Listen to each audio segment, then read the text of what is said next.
Bonjour à tous, bienvenue dans Cult Technique pour une nouvelle vidéo. Bonjour mon cher Greg. Bonjour à tous. On est là aujourd'hui pour parler de 5 animes, plus quelques-uns en plus, puisque l'ami Big B visiblement est allé plus loin que 5. J'ai voulu être dans la générosité. Voilà. Mais normalement c'est 5 animes qui t'ont marqué en 2020. Moi j'ai fait l'équivalent en série, c'est 5 séries dont on n'avait pas parlé en 2020. Mais un peu quand même, pour certaines, mais globalement non, vous le verrez. C'est sur la chaîne et je vais te laisser me présenter ces animes et tu vas devoir nous convaincre, même si ça n'est pas à 1 minute pour convaincre. C'est un format particulier. Ouais, alors on va essayer d'en parler un petit peu assez librement tous les deux, surtout qu'il y en a certaines que tu connais, d'autres que tu as peut-être... sur lesquels tu es passé rapidement. Ouais, je précise que c'est pas des animes de 2001, ce sont des animes qui ont peut-être commencé avant.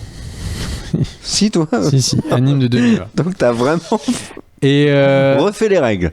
Alors, en tout cas, des animes qui sont diffusés en 2020, d'une manière ou d'une autre. Oui. Alors, qu'est-ce qui, pour moi, a un peu marqué l'année ? Alors, évidemment, il y en a plein qui vont avoir envie qu'on parle de choses comme One Piece, parce qu'il y a eu une très bonne saison, mais je ne regarde pas One Piece, donc du coup je peux pas vous en parler, ou Boruto, mais je ne regarde pas Boruto.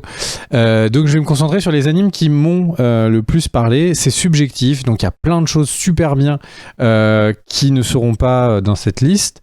C'est juste que soit j'ai pas suffisamment avancé, soit c'est juste que je les ai pas vus, soit ça m'a pas plu. C'est un petit peu la vie, donc je vais vous parler de moi, ce qui m'a le plus marqué dans l'année.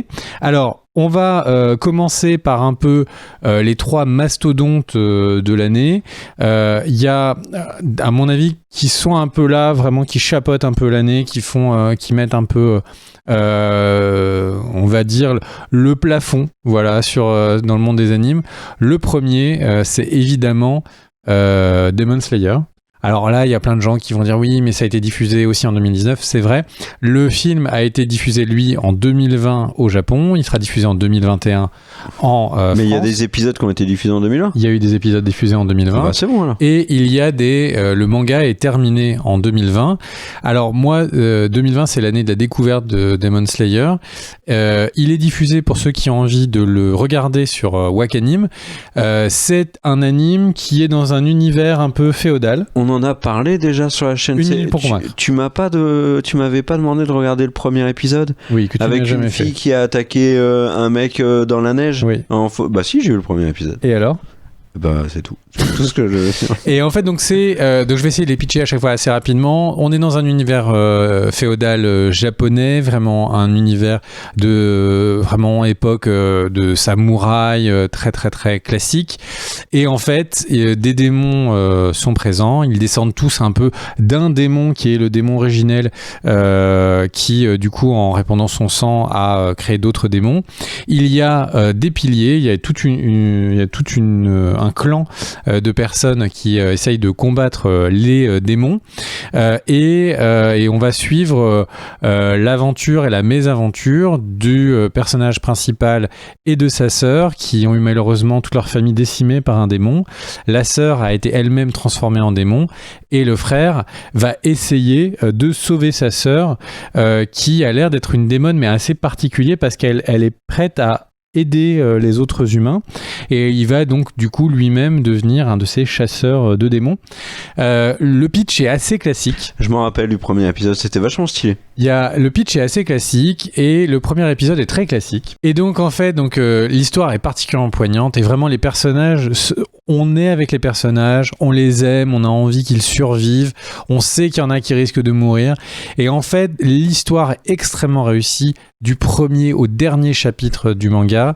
Il y a vraiment et ça c'est vraiment au niveau de l'histoire, donc ce qui est le plus important. Et le truc c'est que l'animation nous régale et c'est vraiment incroyable les scènes de combat et au fur et à mesure, le premier épisode je pense est vraiment pas un des meilleurs et en fait au fur et à mesure que le héros trouve des techniques, eh bien en fait l'animation est encore plus stylée et chaque mouvement, parce que le personnage principal apprend des mouvements au fur et à mesure comme des katas pour défoncer les démons, sont juste sublimes. Et tous les piliers, tous les différents chasseurs de démons ont chacun des mouvements qui sont juste incroyables. Et donc vraiment une animation réussie, une histoire réussie, que demander de plus? Et surtout, c'est un raz-de-marée total. C'est-à-dire que le Japon, des personnes, parce que du coup en 2020 on n'a pas pu trop aller au Japon, et donc les personnes qui sont au Japon nous ont expliqué que y a des façades d'immeubles où il y a les héros qui sont mis en entier. Enfin, que c'est un événement. Ça a pris pendant quelques instants la taille de Dragon Ball, qui est quand même une licence incroyable. Donc vraiment une lame de fond. Le film sorti et au moment où on enregistre la vidéo, pas loin de Chihiro et donc pas loin de devenir le plus gros succès de l'histoire du cinéma japonais et du box-office là-bas. Et le manga Demon Slayer s'est vendu 10 fois plus que le deuxième meilleur manga au niveau des ventes en 2020 au Japon. Et c'est complètement justifié, et la fin ne déçoit pas. Et alors certains vont dire le dernier chapitre déçoit, mais c'est un goût personnel. En tout cas, la fin ne déçoit pas. Vraiment, vous pouvez lancer là-dessus. Enfin, tout est réussi. Donc, on fait assez simple. Je vais passer du coup à le deuxième anime, qui est Hayaku To the Top, qui est donc un anime de volley, un anime sportif, qui est l'anime de sport de l'année, je pense, cette nouvelle saison. Il y a eu alors c'est une saison un peu bâtarde parce que elle n'est que sur quelques matchs, mais bon, Hayaku a déjà été comme ça. Il y a les personnages, on est sur un anime de sport, donc on est sur vraiment la motivation, l'entraide, le côté réflexion d'équipe. Et en fait, ce qui est intéressant, c'est que là, c'est plus tellement quels sont leurs moves, quels vont être les moves incroyables que chacun va réussir à faire, comme on pourrait imaginer dans un anime où chacun va avoir à prendre son mouvement spécial, que lui il va devenir le meilleur défenseur parce qu'il va apprendre à mettre sa main légèrement 90 degrés. Le truc, c'est que là, cette saison, ils sont en train d'apprendre à jouer ensemble. Et du coup, comment est-ce que toute l'équipe bouge ensemble, etc. Et ça en fait une saison qui est très réussie parce qu'on est vraiment sur l'écho entre les personnages. Leurs opposants, parce que c'est toujours intéressant de voir qui sont leurs opposants, sont très réussis. Une série, il n'y a pas une intrigue incroyable. Le but, c'est de gagner des matchs de volley, donc je pense qu'on est assez simple. Mais les personnages sont très humains. Si vous avez envie de regarder un anime qui vous motive à faire du sport, ou en tout cas un anime assez jouissif sportivement, Hayaku, c'est ce qui se fait de mieux en ce moment. Donc il n'y a pas vraiment de débat. Mais c'est un anime qui a commencé il y a plusieurs années. Oui. Donc quand je te disais que c'était pas que des animes de 2020, enfin commençant en 2020. Non, là c'est une saison qui est en ce moment. C'est des saisons qui ont été diffusées en 2020. C'est fini. Mais voilà, des animes qui potentiellement ont commencé bien avant. Et saison qui s'est terminée il y a quelques jours. Ça c'est mon numéro 2 dans ce qui m'a le plus marqué. Ensuite, en numéro 3, c'est l'Attaque des Titans. L'Attaque des Titans, évidemment, dont on parle sur la chaîne. Comment parler en 2020 et de ne pas parler de cette saison colossale de l'Attaque des Titans. On aura eu peu d'épisodes en 2020, ouais. Et même brouette. Et le truc, c'est que je pense que la lame de fond est de nouveau en marche. C'est impossible de parler d'anime en cette année sans parler de l'Attaque des Titans. On fait des vidéos dédiées, donc c'est pour ça que je vais passer un peu plus vite. Ensuite, en numéro 4, eh bien là, je vais commencer à être sur des trucs qui font peut-être moins l'unanimité, mais sur des choses qui sont un peu plus personnelles. Je vais parler de Jujutsu Kaisen. Qui est donc quoi ? C'est un shonen, donc encore une fois un héros qui va petit à petit apprendre à être de plus en plus fort, et un shonen un peu horreur, donc pas à regarder pour tout le monde. C'est l'histoire d'un jeune lycéen qui va par mégarde avaler le doigt qui est une relique du Seigneur des démons.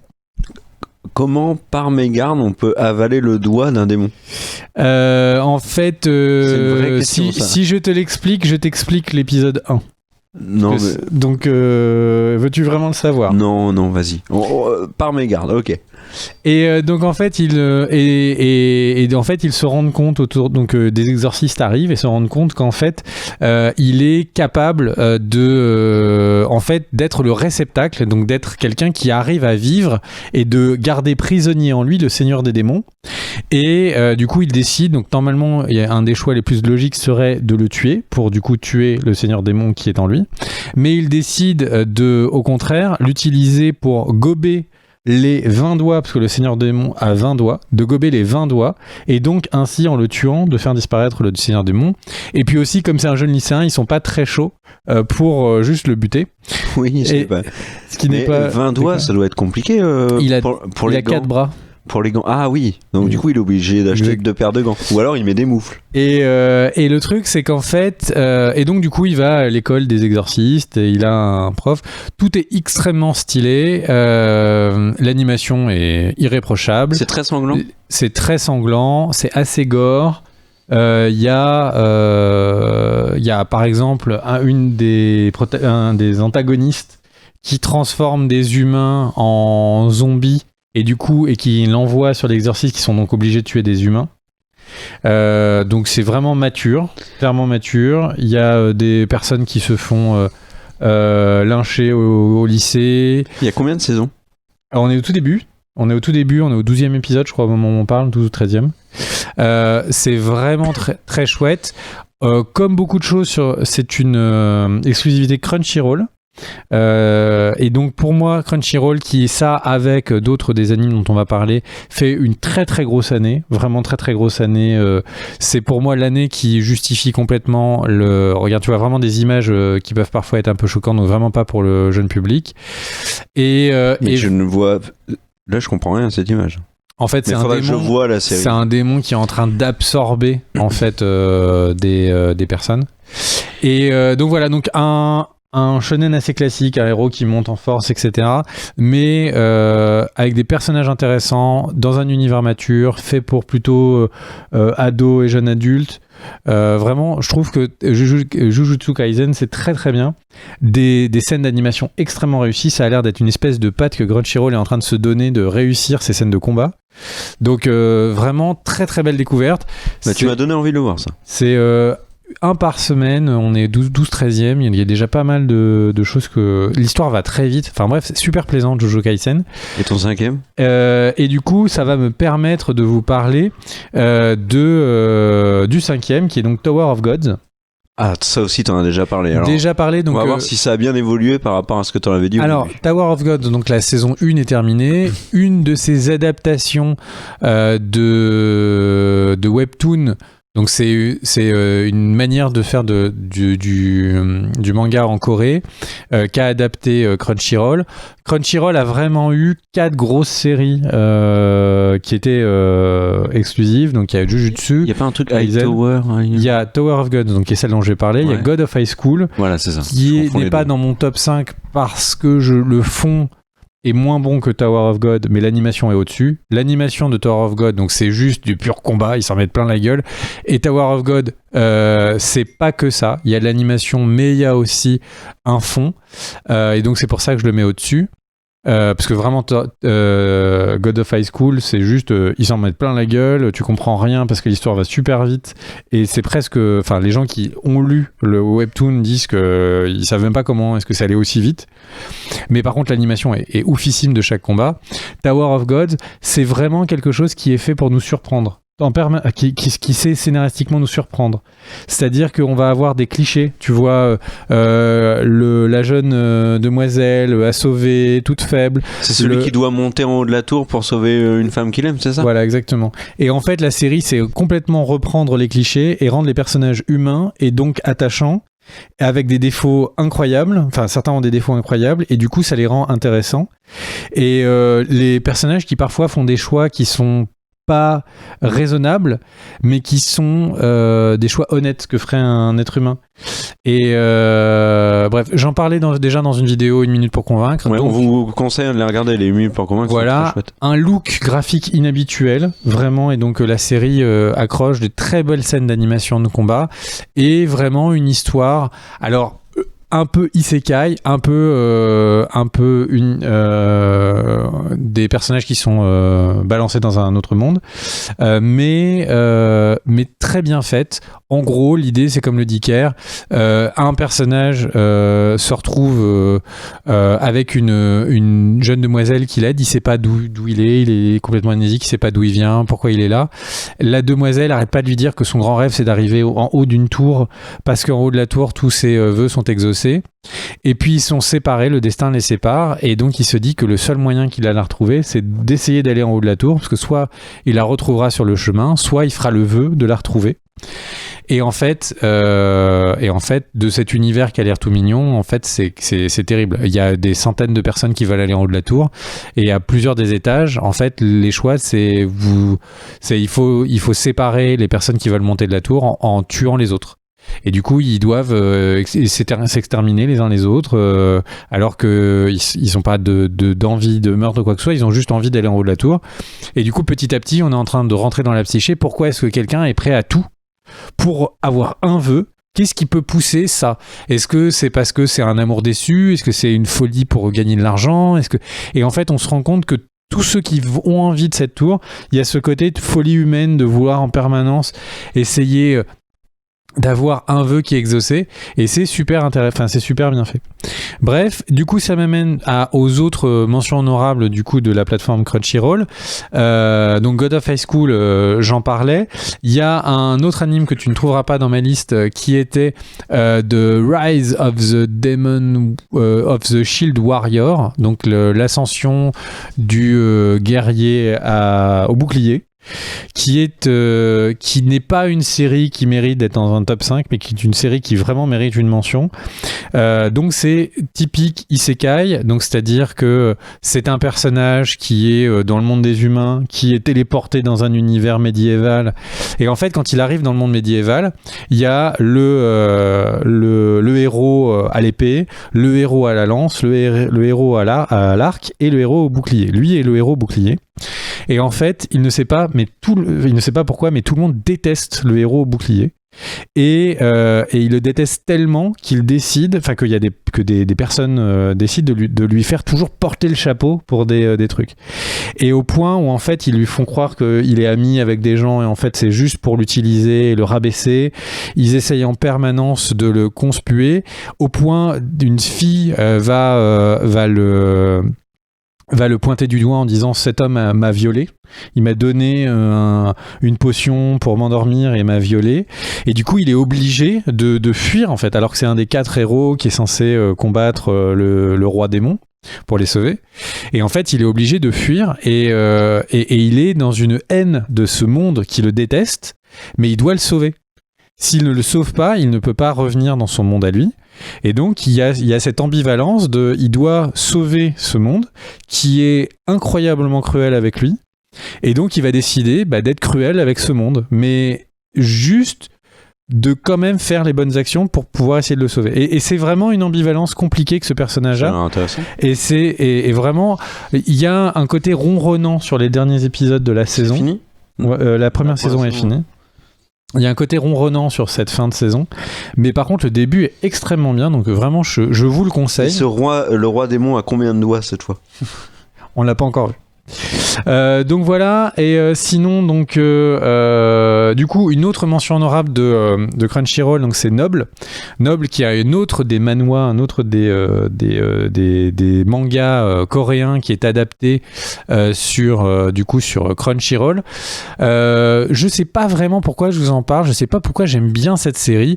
C'est un vampire qui est hyper puissant et qui vient de se réveiller et qui a un mec qui est là pour un servant qui est là pour l'aider qui s'appelle Frankenstein, et il est dans un lycée. Aucun rapport avec Frankenstein. Et en fait pour l'instant aucun rapport avec Frankenstein. Et le truc c'est que tout est lent, les scènes d'action sont extrêmement bien faites, mais les personnages sont extrêmement attachants.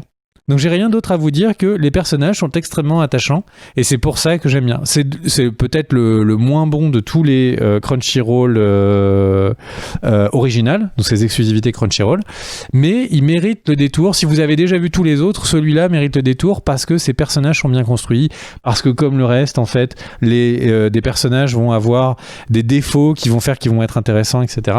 Bref, juste une mention honorable sur Noble.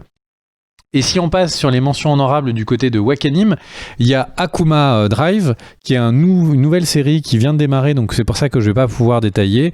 En gros, on est dans un univers futuriste qui a l'air extrêmement détaillé, à la Ghost in the Shell, donc vraiment très détaillé. Alors quand je dis Ghost in the Shell, c'est dans l'univers en lui-même, parce que c'est beaucoup plus coloré, beaucoup plus heureux que Ghost in the Shell l'est. Il y a des personnes qui sont considérées comme des Akuma, donc des démons, qui sont donc recherchés, des criminels, donc là qu'on est en train de voir à l'image, des criminels de très haut niveau, très puissants. Certains parce que ce sont des hackers, d'autres parce que ce sont juste très forts, etc. Et en fait, une personne va réussir à les manipuler tous pour les amener à faire un casse. Et ils vont se retrouver, alors que tous se détestent, à devoir être ensemble et se retrouver à faire ce casse tous ensemble. Tout début, les personnages sont tous vraiment très haut en couleur. Encore une fois, une qualité d'animation irréprochable. Vraiment, on est sur une très très grosse année en termes de qualité pure d'animation et une série qui a vraiment du potentiel. Je pense que Akuma Drive, si en fin de saison on dit que c'est une des meilleures séries de l'année, je ne serais pas surpris. Une autre mention honorable du coup du côté de Wakanim, c'est Fire Force, la nouvelle saison. Fire Force qui est vraiment une série qui éteignent les démons, c'est ça? Exactement, une série qui est complètement incohérente dans sa courbe de croissance et d'un épisode à l'autre. Ce sont donc, comme l'a dit Kerr, on est dans un monde post-apocalyptique. Il y a eu une espèce de bombe nucléaire qui a sauté, qui a quasiment brûlé tout le monde.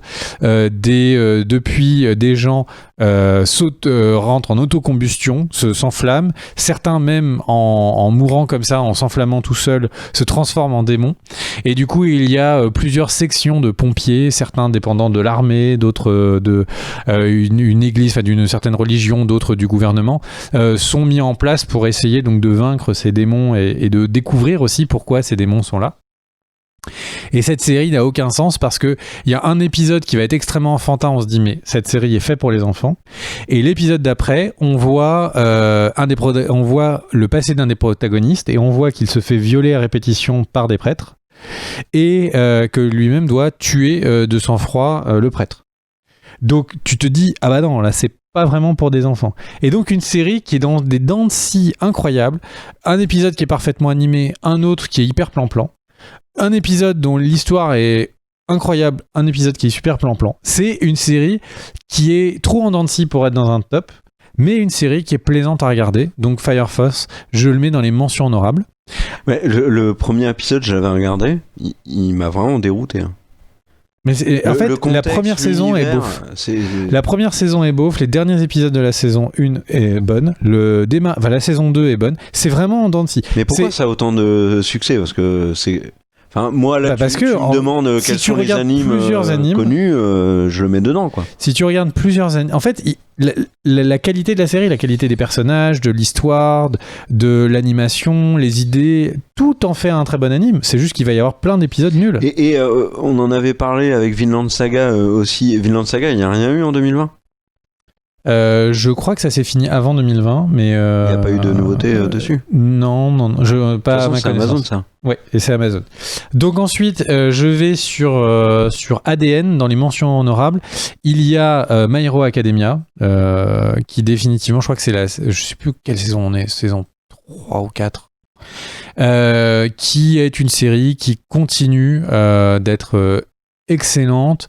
En fait, c'est une série, c'est un shonen classique. C'est des jeunes héros qui essayent d'apprendre à être des héros. On rappelle que l'univers, c'est qu'il y a plein Ils essayent d'être des héros. Oui, ils essayent d'être des héros. Ah oui, ok, mais avec la liaison, ça faisait zéro. Des héros, non, ils essayent d'être des héros. Et en fait, donc c'est une académie de héros. Voilà. On en avait beaucoup parlé sur la chaîne à l'époque. C'est un univers où, en fait, une très grande partie de la population a des pouvoirs. Et du coup, il y a une académie pour devenir des héros qui doivent combattre des ligues de super vilains. Donc, c'est vraiment hyper classique. Mais Hero Academia, donc vraiment le succès d'ADN, c'est la série qui permet de mettre de l'épique, de l'émotion. C'est un peu le truc où tu sais, où le héros qui va mettre un punch d'un seul coup va mettre toutes ses émotions et t'es pris au trip parce que cette My Hero Academia, c'est ça que ça sait réussir. Et en fait, en quelque sorte, My Hero Academia est sur les mêmes cordes qu'un Demon Slayer, dans le sens le héros qui met de l'émotion dans ses combats, etc. Demon Slayer est juste meilleur en tout. Mais ça ne fait pas de My Hero Academia un mauvais truc. J'adore regarder ça. Je suis à jour sur les mangas. Vraiment, je trouve que My Hero Academia, c'est très bien. Le seul problème, c'est qu'on a l'impression qu'il n'y aura jamais de fin. Je sais que c'est un truc qui est fait pour durer des millions d'années. C'est un peu dommage. On enchaîne vite fait et on revient maintenant, ou en tout cas on part sur Netflix, qui a un anime que j'ai vraiment que j'apprécie énormément en ce moment. Ah, si c'est celui qui est à l'écran là, qui va apparaître à l'écran, j'ai envie que tu me donnes ton avis parce que j'ai failli le lancer. Alors ça s'appelle Blood of Zeus. Alors Blood of Zeus, c'est donc un anime Netflix qui est clairement un anime occidental. On est en train de... Alors globalement, on est donc dans la période des dieux, de l'Olympe, qui sont tous en train de combattre. Il y a une espèce de fléau qui est apparu sur la Terre parce qu'en fait, les titans ont eu leur chair qui a été mangée par des humains, que ça a transformé en démons. Et du coup, les démons... Mais il y a des démons dans tous les animes. Là. Oui, c'est vrai, les démons. Mais les démons, c'est les bons clients. Ils sont tout le temps là. C'est les nazis des années 90, les démons en 2020. Et le truc, c'est que, en fait... donc ça, c'est un peu la base. En fait, Zeus a un fils semi-humain, donc demi-god, mais qui n'a l'air d'avoir aucun pouvoir, qui est juste un humain. Et il... Hercule, quoi. Non, parce qu'en fait, on fait mention à Hercule, et Hercule est loin dans le passé. Et là, par rapport à il s'appelle comment le héros ? Héron. Héron. Ok. Et en fait, le truc, c'est que, très concrètement, c'est une série qui est juste extrêmement bien rythmée, ce qui reste quelque chose de très important. Il y a une relation paternelle entre Zeus qui essaye d'être un père et Héron qui ne veut pas de lui, qui est extrêmement réussie. On est vraiment sur une tragédie grecque dans le sens où on a l'impression que les protagonistes sont même si eux ne veulent pas s'opposer, vont être obligés de s'entretuer. Donc on est vraiment sur la base d'une tragédie.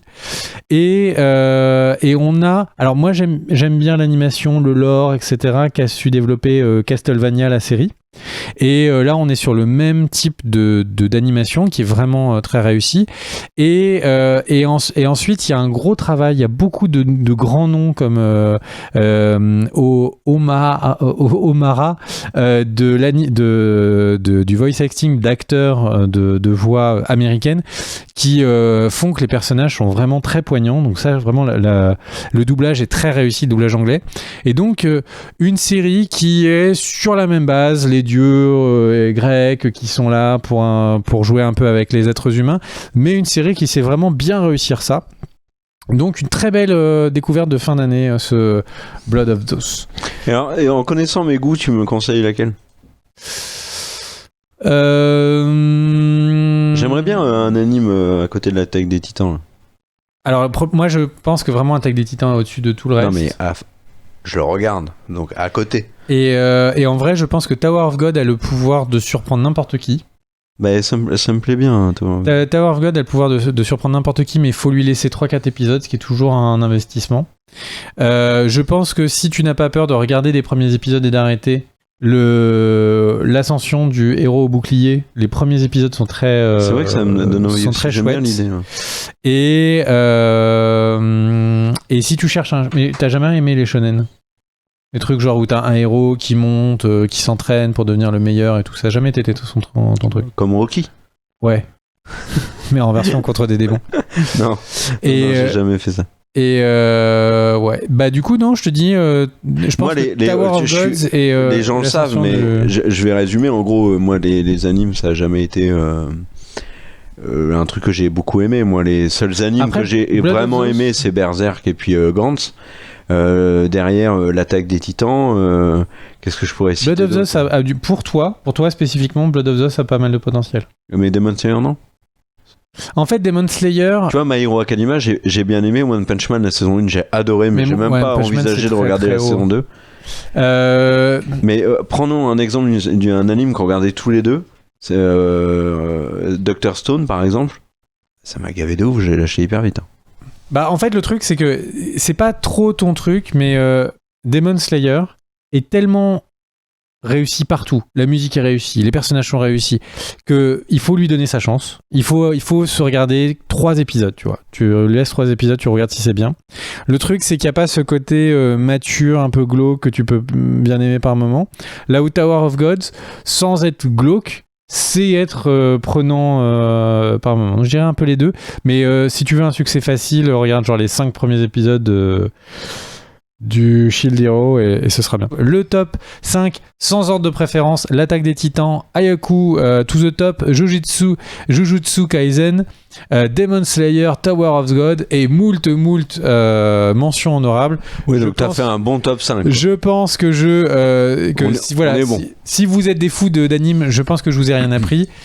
Si vous êtes kiffez les animes mais sans vous investir plus que ça, je pense que là il y en a plein à regarder pour cette phase de fête ou ce début d'année.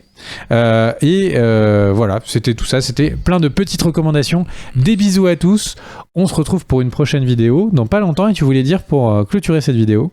Mais merci à tous et merci aux tipeurs, cœur sur vous. Et puis petit commentaire, n'hésitez pas, petit pouce vers le haut comme tu l'as dit. Des bisous, ciao.